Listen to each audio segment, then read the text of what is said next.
श्रीजानकीशचरणार्पितमानसाब्जं नारायणार्य इति वर्यमहं प्रपद्ये। यो नित्यमच्युतपदाम्बुजयुग्मरुक्म व्यामोहतस्तदितराणि तृणाय मेने। अस्मद्गुरोर्भगवतोऽस्य दयैकसिन्धोः रामानुजस्य चरणौ शरणं प्रपद्ये। शुक्लाम्बरधरं विष्णुं शशिवर्णं चतुर्भुजं प्रसन्नवदनं ध्यायेत् सर्वविघ्नोपशान्तये। यस्य द्विरदवक्त्राद्याः पारिषद्याः परस्यतं विघ्नं निघ्नन्ति सततं विश्वक्सेनन्तमाश्रये। व्यासं वसिष्ठनप्तारं शक्तेः पौत्रमकल्मषं पराशरात्मजं वन्दे सुखदादन्तपोनिधिं। व्यासाय विष्णुरूपाय व्यासरूपाय विष्णवे नमो वै ब्रह्मनिधये वासिष्ठाय नमो नमः। यं प्रव्रजन्तमनुपेतमपेतकृत्यं द्वैपायनो विरहकातर आजुहाव।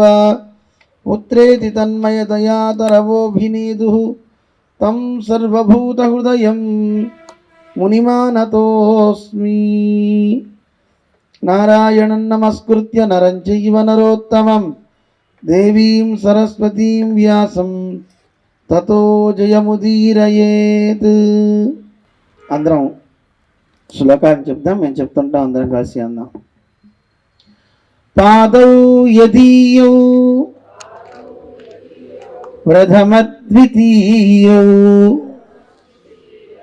తృతీయతుర్ పంచమయేవ షష్ఠః షష్ఠః భుజాంతరం దశ ఏవ భాతి. శ్రీకృష్ణ శరణం మమ, శ్రీకృష్ణ శరణం మమ, శ్రీకృష్ణ శరణం మమ. ఓం నమో భగవతే వాసుదేవాయ. ఓం నమో భగవతే వాసుదేవాయ. ఓం నమో భగవతే వాసుదేవాయ.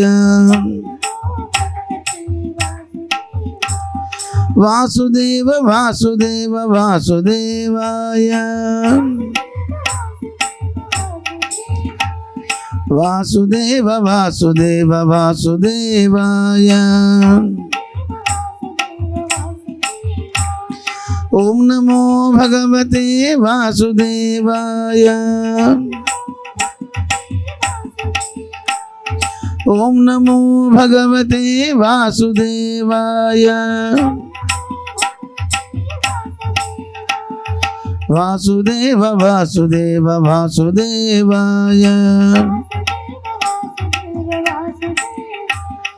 వాసుదేవ వాసుదేవ వాసుదేవాయ.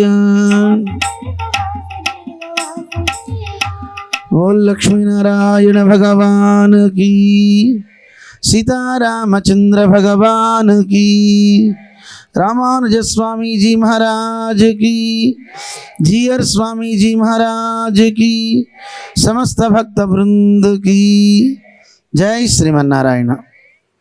भगवद बंधुलरा, साक्षाత్తు పరమాత్మ యొక్క అనుగ్రహంతో ఏ పనులైనా లోకంలో జరుగుతూ ఉంటాయి. స్వామి సంకల్పం ప్రతి సంవత్సరం ఇక్కడ సప్తాహ కార్యక్రమం జరగాలి అని ఆయనే జరిపించుకునేవాడు.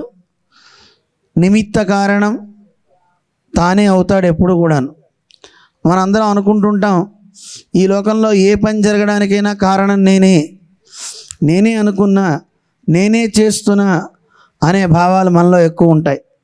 అందులో చేసేది మనం కాదు, దానివల్ల వచ్చే ఫలము మనకి కాదు.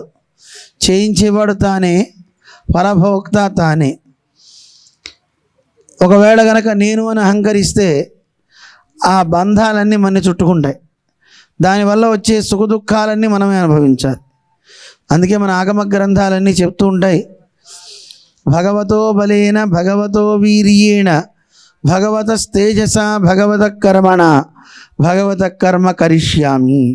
ఓ భగవంతుడా, నీదే బలం, నీదే వీర్యం, నీదే తేజస్సు, వాటితో నువ్వే నీ పనిని నా చేత చేయించుకుంటున్నావు తప్ప నేనేం లేదయా, నేను ఓన్లీ ఒక పనిముట్టుని మాత్రమే.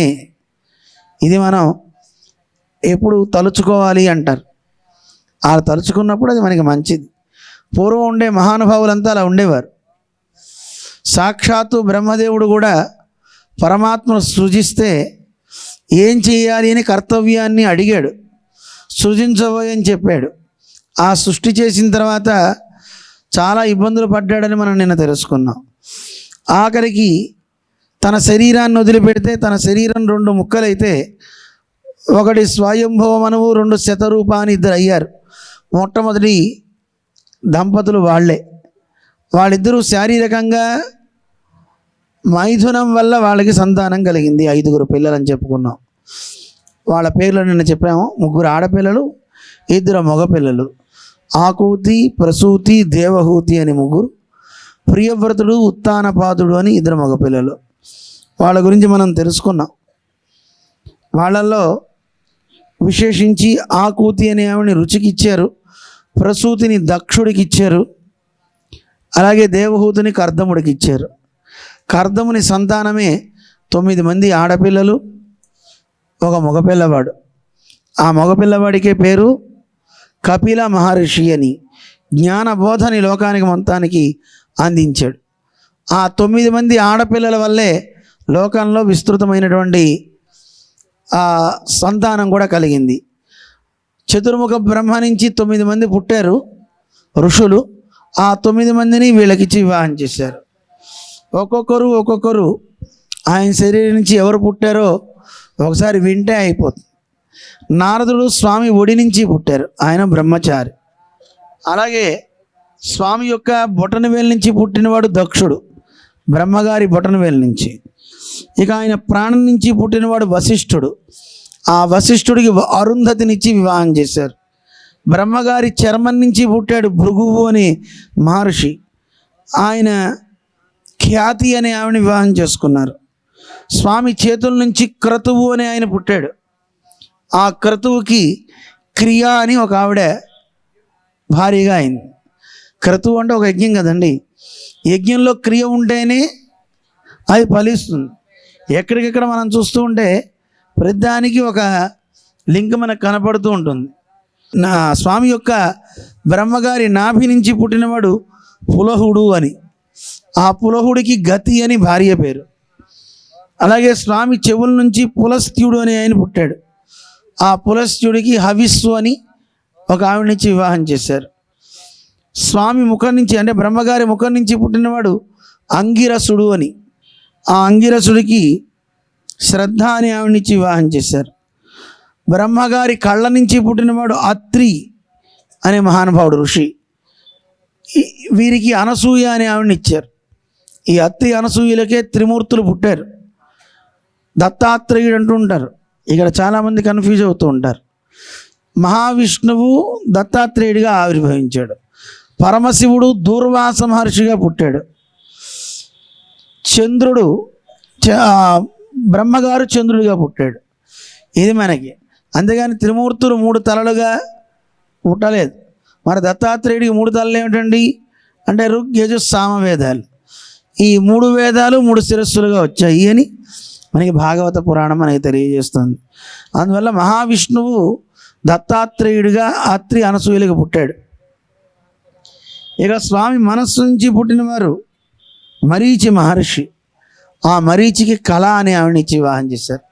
ఇప్పుడు మనకి ఆ స్వయంభవ మనువు యొక్క కుమార్తె దేవహూతికి పుట్టినటువంటి సంతానం వీళ్ళు 9 మంది ఆడపిల్లలు. ఈ 9 మందికి 9 మంది ఋషుల్ని ఇచ్చారు. వివాహం అయిపోయింది. కపిలుడు సాంఖ్యయోగాన్ని ఉపదేశించాడు.